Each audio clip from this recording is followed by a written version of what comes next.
আমরা যারা একটু গ্রাম সাইডে থাকি তাদের ঘুম থেকে উঠে সর্বপ্রথম যে কাজটি থাকে সেটা হচ্ছে বাহিরের দিকে যাওয়া, বাইরে একটু ঘোরাফেরা করা, সম্পূর্ণ বাহিরটা দেখে আসা যে বাহিরের কি অবস্থা। তো আমার বাড়িটা আমার শ্বশুর বাড়িটা একেবারে শহর অঞ্চলও না, আবার একেবারে গ্রাম অঞ্চলও না, মোটামুটি। তো আমাদের বাড়িটা বিশাল বড়, মাশাআল্লাহ, আল্লাহর রহমতে। তো কোনো একদিন না হয় সে বাড়ির ভিডিও আপনাদের সাথে শেয়ার করব।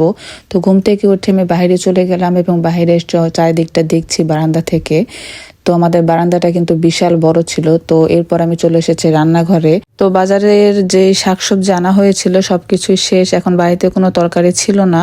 তো ভাবছি এখন কি রান্না করা যায়। আর আমার বাড়িতে কিন্তু এর আগের ব্লগটি যারা দেখেছিলেন তারা অবশ্যই জানেন, আমার যা, তারপর আমার ননদের ছেলে মেয়ে, সবাই বাড়িতে ছিল। ওরা সবাই এখন চলে গিয়েছে, যা চলে গেছে তার বাবার বাড়িতে, তার ছেলে মেয়ের পরীক্ষা শেষ। আর ননদের ছেলে মেয়ে ওরা দুজনে চলে গিয়েছে, কারণ ওদের ক্লাস শুরু হয়ে যাবে, এই জন্য ওরা ওদের বাড়িতে চলে গিয়েছে। তো এখন বাড়িতে আমরা টোটাল 3 থেকে 4 জন, বাড়িতে তেমন একটা মানুষও নেই, যার কারণে রান্না বাড়া তেমন একটা চাপ ছিল না।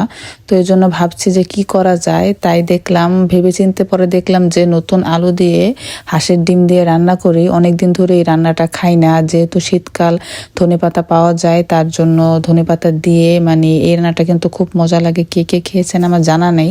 তো আমরা প্রায় সময় রান্না করে খাই, কিন্তু এবার অনেকদিন পর রান্না করা হচ্ছে।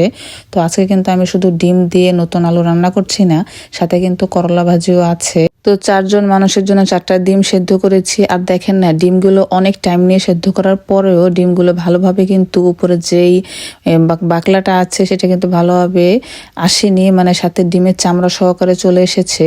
তো এরপর আলুগুলোকে আমি আলাদা ভেজে নেব, ডিমটাকে ভেজে নেব। এরপর কিন্তু আমি তরকারি যেভাবে নর্মালি রান্না করা হয় কষিয়ে, সেভাবে রান্না করব।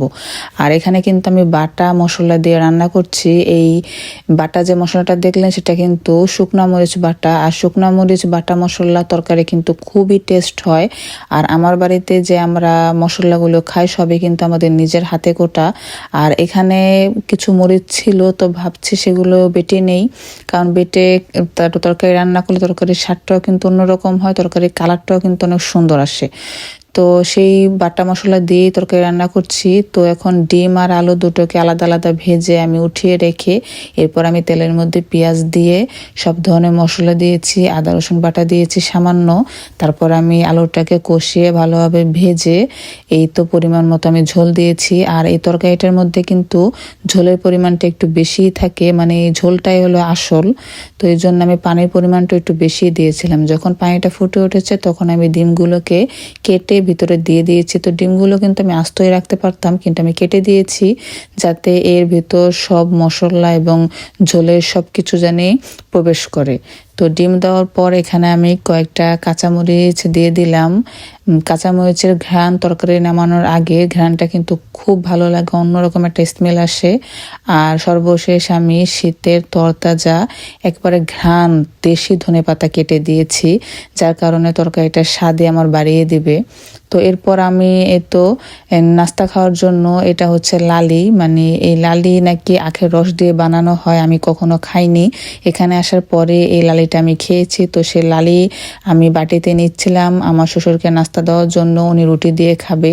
আর এখানে আমি লাস্ট আমার এই রান্নাগুলো আবার আপনাদের মাঝে একটু শেয়ার করলাম। তো এরপর দেখলাম বাহিরে রোদ উঠে গিয়েছে, তো এখন বাহিরের কাজে চলে যাব। তো আজকের মতো এখানে বিদায় নিচ্ছি। আমার ব্লগটি কেমন লেগেছে অবশ্যই কমেন্টের মাধ্যমে জানাবেন, আর যদি একটু ভালো লেগে থাকলে একটা শেয়ার করে দিন।